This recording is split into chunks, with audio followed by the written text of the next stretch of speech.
Hey, Nicole Huntsman here from moderncosmic.com.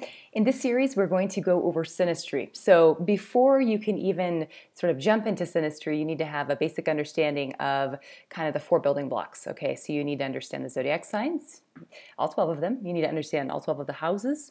You need to understand the glyphs for the planets and the planetary symbolisms, and you need to understand aspects, okay? So those four, you need to have a very comfortable working understanding of those four building blocks of astrology with just the individual birth chart. And then once you've got that mastered, then you can move on to relationships, synastry, and composite charts, Davison charts, etc. So what we're doing here with synastry, there are several different types of relationship charts. We have, as you can see here on the screen, this is a synastry chart. This is where we take, this is the birth chart of one individual here in the middle, and we have laid the birth chart of another individual over top of it, or next to it, around it. And what we're doing with this particular series of videos is we're going to look at house overlays. So we're simply going to look at where the different planets of a partner, as they fall into, as you can see for the sun, we'll start with the sun, we're going to look and see where these planets, which houses they fall into. Sorry about that. Which houses they fall into, okay? And I have conveniently, this is me, Nicole, in the middle here, these blue planets, all right?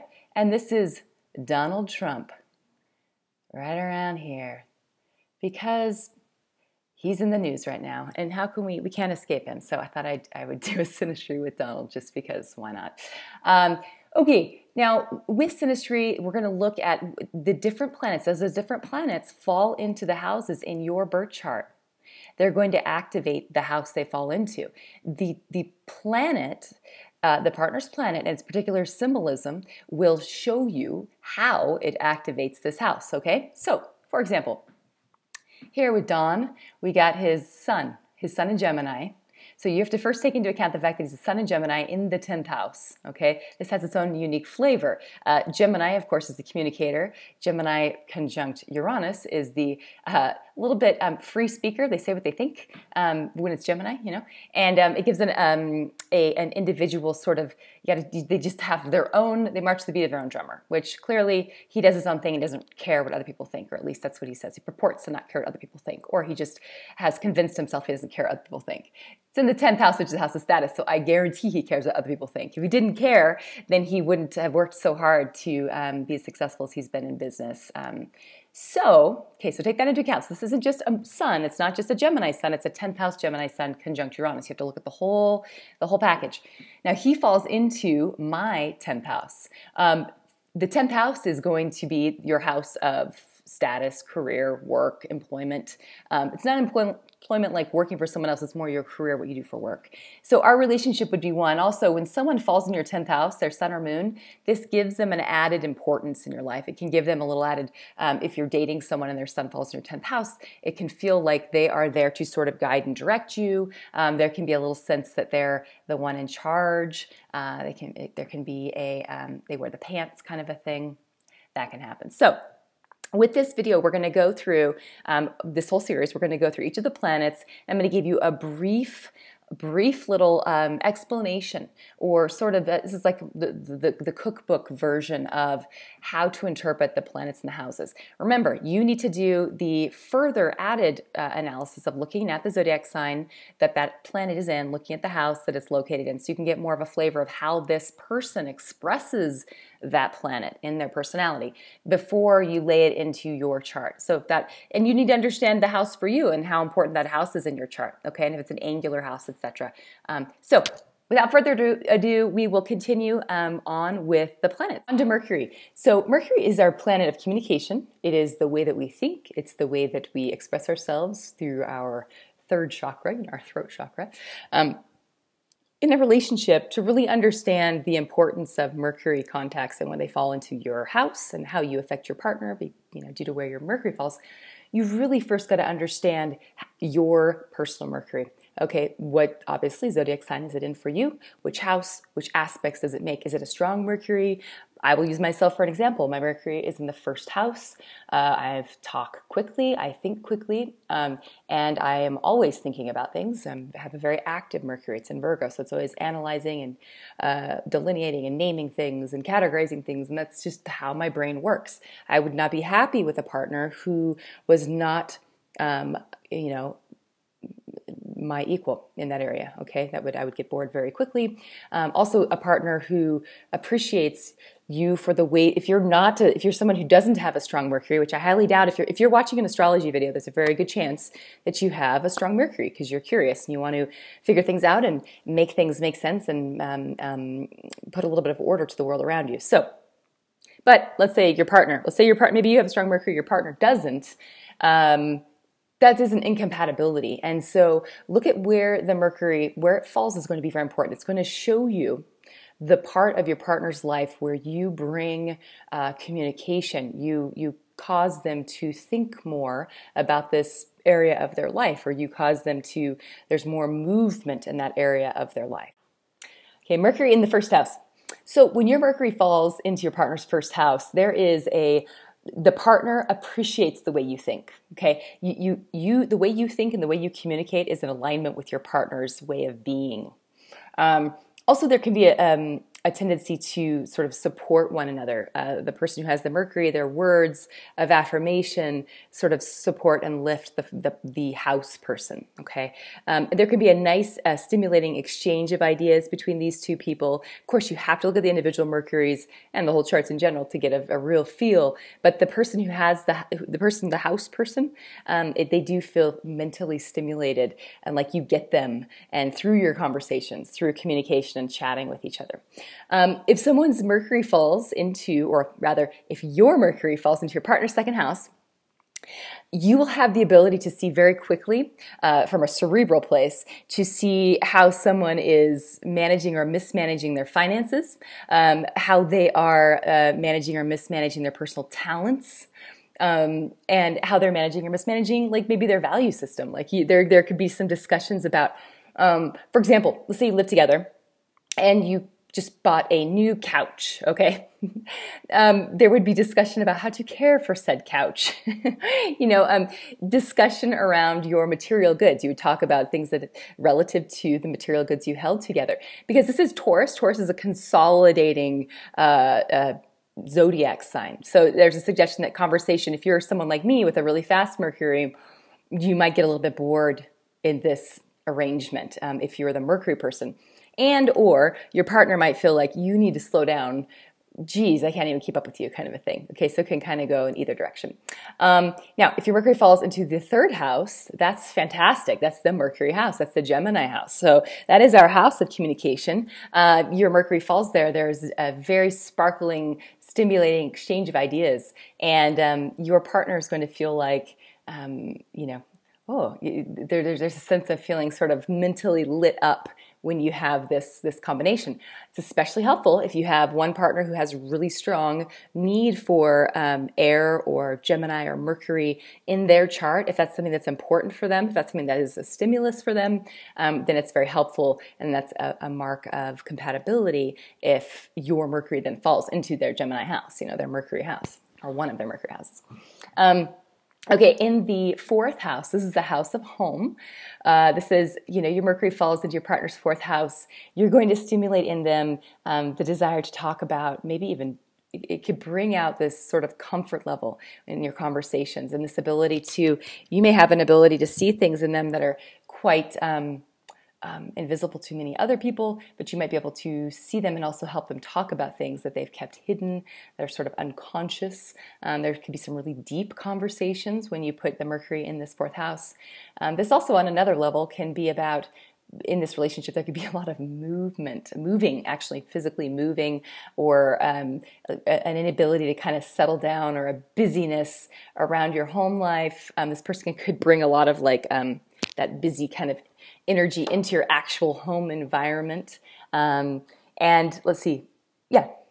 And there also could sort of be a feel sort of a Gemini and Mercury. I think of when I think of them, I think of sort of the brother sister, the sibling. There's a neutrality to Gemini. So putting it in that fourth house, I could also bring this feel. Moon in the fourth house is this feel like your family. Mercury in the fourth house is kind of like this feeling like you've got somebody you can sit and talk to, like a brother or sister. Like there's this comfort level and this trust thing happening there. Of course, you got to look at everything, take everything into account, but that's to be noted. In the fifth house is our house of creativity. So you put someone's Mercury there, and you will, if you are someone who's, let's say you're a writer, that'd be pretty awesome. If you're a guy or girl, your partner is a writer or someone creative who has to use words for what they do to be creative or communication. They will appreciate your Mercury there. You will stimulate them. You will be like a muse to them. You will be someone who gives them this constant influx of sort of new ideas.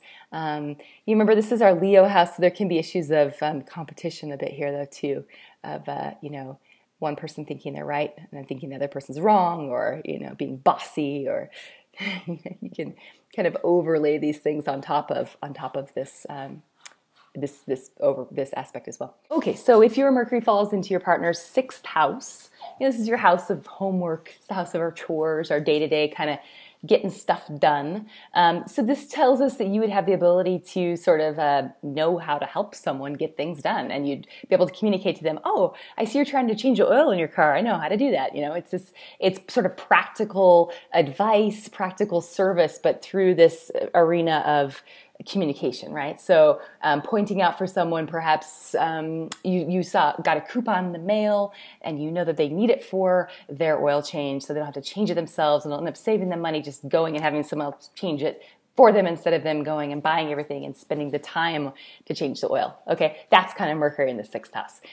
Mercury in the seventh house, this is our house of, partnership and harmony. There's kind of a diplomacy with the seventh house. So you put Mercury there, and it's this desire to communicate with one another in a way that is obviously harmonious and pleasant and kind and generous. And also there, could be with a couple, you might bring out in your partner this sort of higher, this is the Libra house, so Libra's an air sign. It's this refinement that we place over communication. So perhaps you bring out their desire to learn and to be a little more refined, and then them coming back and wanting to share the things that they've learned with you, because this is the house of partnership. Mercury in the seventh house gives this, it is a social house. So it's possible that if your Mercury falls in your partner's seventh house, you are able to help introduce them to maybe a broader or wider circle of friends and acquaintances, party, that kind of thing.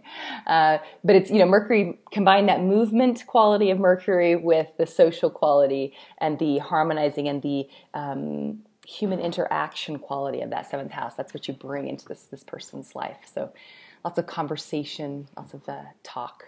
Maybe it's the house of the other too. So perhaps you'd bring the ability to bring in a different viewpoint, this perspective of the other, the partner, that's different than your partner's viewpoint, and that gives an opportunity for conversation to happen. Mercury in the eighth house. This is an interesting one.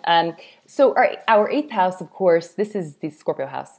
You put Mercury there is going to be conversation that is, I said it was deep in the fourth house. I mean, the eighth house is deep, deep, deep. It's the conversing and talking about things, and even you yourself may bring out in your partner a little bit of a mental obsession in a sense, or you may touch on things in your partner, help them to think about things they haven't really thought about before that they would rather not think about, that are somewhat transformative and perhaps uncomfortable.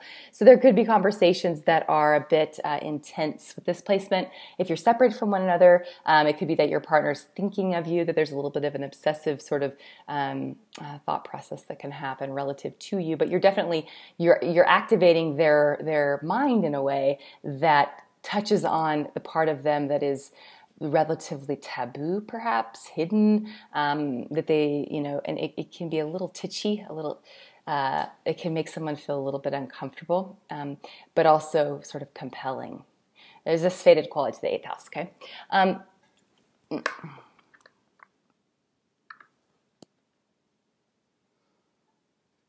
ninth house, if we want to talk about the houses very literally, ninth house is our house of higher education and travel. So someone's Mercury, which is, this Gemini sort of planet that has to do with movement, you put it in the ninth house, it's like, oh, we met through a trip, or we met traveling, we met abroad, we met at school, and then that's very possible.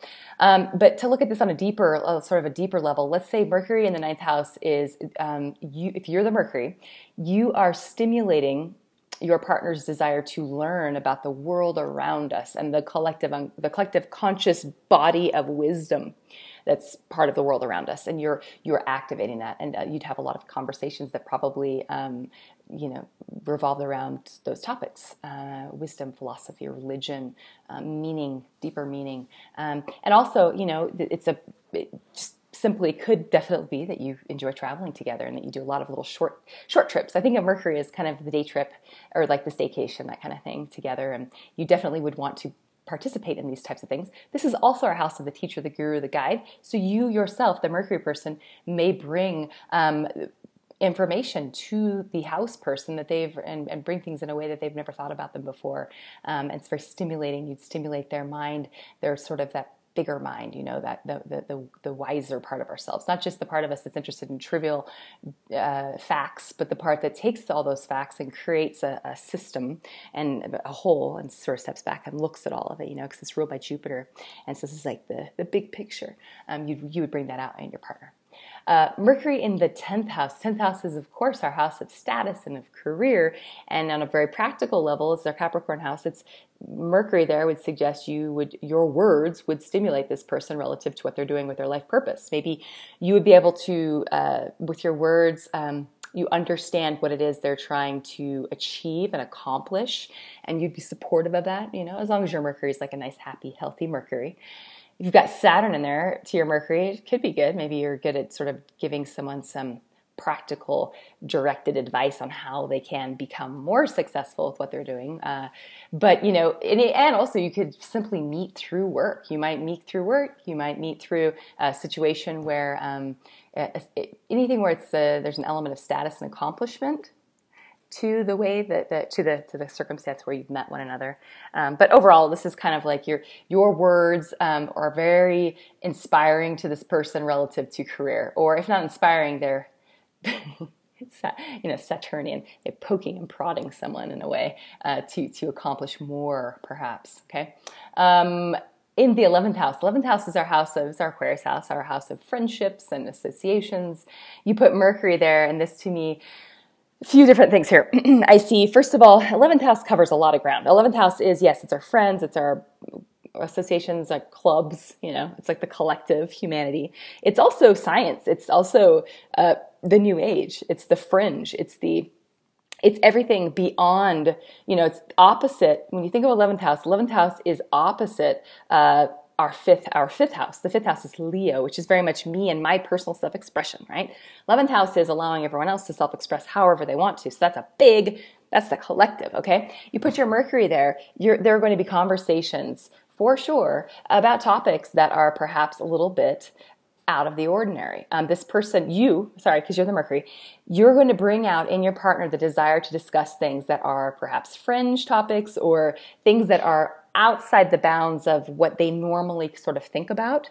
And also, this is, is the house of friendship. So it could just be that there's this nice, friendly rapport between the two of you. You can communicate with one another very freely and openly, because this is Aquarius, an air sign, and Mercury is an airy planet. It's the mind. So very nice for communication, very nice for if you get in a fight, you kind of move into that Mercury. You would move into that Mercury and you would be like, okay, look, even if, let's say you have like a fiery Mercury, let's say you have like a Leo Mercury, okay, and it's in your partner's 11th house, there still would be this element of, okay, let's talk about this, let's discuss it. If you have a Leo Mercury, you'd probably be the one doing the talking, but there is this, let's be logical about this, let's talk about this problem, this issue we're having, and let's figure this out. Unless the Mercury is aspected in ways that make it more volatile, but for the most part, it's going to be pretty open and wanting to get to a place of understanding and wanting to get to a place of allowing room for everybody to be free to operate as they need to operate. Okay, Mercury in the 12th house is our Pisces house. Right now in the news, this is a little side note, but in the news, we have been having It's weird to hear a siren. I live up up on the hill. Anyway, where we've got Neptune right now, it's in Pisces, and in our world news, we've got foggy incidences happening places. We have in Italy, I think. We have, of course, the pollution that's happening in China right now, and all of those advisory warnings and whatnot. So use that visual, okay, the fog, for Mercury in the 12th house. On the one hand, when you're in the fog, or when you are moving through a room that's dark and you can't see where you're going with your eyeballs, which is like seeing, that's very Mercury. Mercury is very much about like, understanding the world around you. If that's taken away from you, that's Mercury in the 12th house. So you are bringing out, what's happening here is your ability to discern things is focused on your partner's unconscious world, their inner world, their hidden worlds. Oh, hi, puppy. And so your Mercury, you're going to see things in this person, and you're going to, it could be uncomfortable for the 12th house person, okay? You're going to see them and you're going to want to talk about them. And there may even be times where you're talking about them and your partner has no idea what you're talking about. You may see something that's just something in your partner's behavior that's clear as day to you, but to them, they have no idea what you're talking about. And that's that Neptunian 12th house thing that can happen, okay? And it's also just communication in general getting clouded between the two of you, that, they're not hearing you properly, or they're mishearing you. That kind of thing can happen. Or it can also be Mercury in your Mercury. There may be communication between the two of you where what needs to be said is not being said, and instead we're kind of gingerly tiptoeing around what needs to be said.